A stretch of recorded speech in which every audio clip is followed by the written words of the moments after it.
and they were going to get a conviction for whatever reason. And when the facts didn't fit the crime, Henry had a convenient answer. He said his old running buddy, Otis Toole, did the job. Otis, who was serving a life sentence in Florida for murder, seemed only too happy to confess. This was big stuff for them, man. The television cameras were everywhere. The Rangers were flying them around, and they flew Otis over to Texas, and they flew Henry down to Jacksonville. You have to understand, these guys between them don't have 7, 8 years education. One day I got up and I thought, I don't know where this is going to stop. Maybe it would stop if Henry was put to death. His lawyers in the Orange Sox case were in the absurd position of saving Henry's life by calling him a liar. I went to Jacksonville, Florida. I found the store clerk who cashed his payroll check at about 6 p.m. on November 1st, which was the day after they had found the victim in Williamson County, Texas. But in Henry's confession, he claimed his work records were falsified. It was Henry's word against his lawyers. I strongly believe that he really wanted to help us, but something made him refuse to get on the stand. I think he saw that we were going to make him out to be a phony and a fraud. And for the first time in his life, he was somebody. And all of a sudden, he was about to have that world removed from him. On April 13th, 1984, 48-year-old Henry Lee Lucas was found guilty, sentenced to die by lethal injection for the murder of an unidentified hitchhiker known only as Orange Sox. The entire case rested on the sworn statements of a man who'd begun to look like a serial liar. I was convinced Henry Lee Lucas no more killed that woman than you or I did. One by one, Henry's other confessions began to unravel. Victims' families faced the painful prospect that their peace of mind had been built on lies. There wasn't one single thing in his confession that really happened at her murder. Joyce Lemon spent $100,000 investigating Henry's confession about her daughter's murder. He said he entered a patio door. He could not have, because there was a big china cabinet in front of it. Said he chased her all through the house. There was nothing disturbed in the house. The Lemons tried contacting the Lucas Task Force. No one in authority seemed to be listening. They hated us. They hated you? They hated us. How do you know they hated you? Well, for one, they told us. No, they said... They said that we couldn't touch anything they were doing. They didn't want to stop. They were heroes. They were given badges, they were given guns, they were given honors, Cop of the Year, Sheriff of the Year, Ranger of the Year. Everybody wanted their time in front of the camera with Henry. Waco District Attorney Vic Feazell was the next investigator to deal with Henry's confessions. While Lucas had admitted to 3 murders in his county, Feazell wasn't so quick to believe him. I wanted to find out before I let somebody come in and plead guilty whether or not they'd really done it or not. Feazell convened a grand jury, and armed with a court order, he forced Sheriff Boutwell to release Henry into his custody. Our doctors looked at him and took blood tests, and they said this man is on enough Thorazine to knock out a horse. And Thorazine will make somebody very pliable, very suggestible.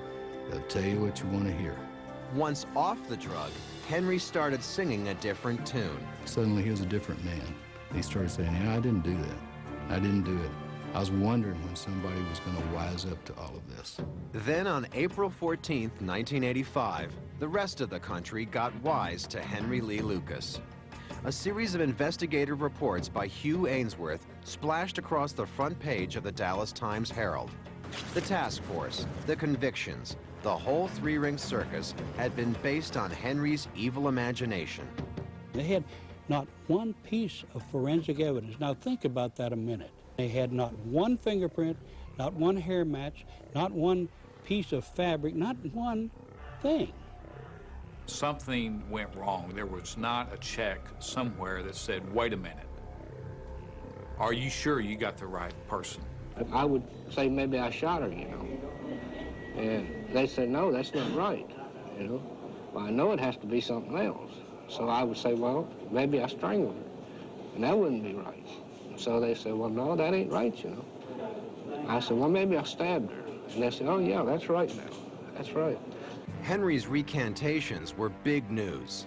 But despite a flurry of negative press and a scathing report by the state's attorney general, little was done. The Henry Lee Lucas Task Force was disbanded. Bob Prince has since left the Rangers, but continues to defend the task force. In retrospect, in looking at this, of course, many times over the years, I don't know of a whole lot we could do different. Over the next decade, a handful of Henry's accepted confessions were thrown out, but 214 murder cases were permanently closed. Henry remains the killer of record. People say to me, well, he's just a dirtball. What in the world, what does it matter? Well, I'll tell you what it matters. If you write off 214 murders, that means 214 murders walk free forever. You don't ever come to terms with it. You just keep hoping, praying, wishing that one day it'll be done. Henry was moved to death row. Over the course of the next decade, his lawyers repeatedly tried to get his death sentence overturned. The Supreme Court refused to hear his appeal. Henry's fate rested in the hands of then-Governor George Bush. His office had not issued a single pardon to a death row inmate. Henry was scheduled to die on June 30th, 1998. I told Governor Bush the guy should never walk the street again, but he also shouldn't die for a crime he did not commit. Anti-death penalty advocate Rita Radisitz wrote a petition to the Clemency Board in a final attempt to save Henry's life. And we got a lot of support from victim family members saying that if Henry didn't do the crime, we don't want him executed because he supposedly killed my mom, and if he didn't kill her, I want to know who did. And if they execute him, I'm never going to find out. 4 days before Lucas was scheduled to die, the board issued its decision. Texas Governor George W. Bush tonight commuted the death sentence of convicted murderer Henry Lee Lucas to life in prison. It would mark the only time Governor Bush commuted a death row sentence. Henry returned to the general prison population. He was out of the spotlight and unhappy about it. He said he preferred life on death row. On March 12, 2001, Henry died of massive heart failure. The once famous serial killer died a serial liar. I don't know. It was like he was just seeing how far he could go. You know, will they believe this? Well, I'll add that. Will they believe that? Well, I'll make it even bigger. Well, man, if they believe that, well, then I'll put a cherry on top and see if they believe that. It is irrefutable that he killed his mother. It is, in my opinion, irrefutable that he killed Mrs. Rich. In my opinion, it's irrefutable that he killed Becky. Lucas was a killer. What is in doubt is how many people he actually killed.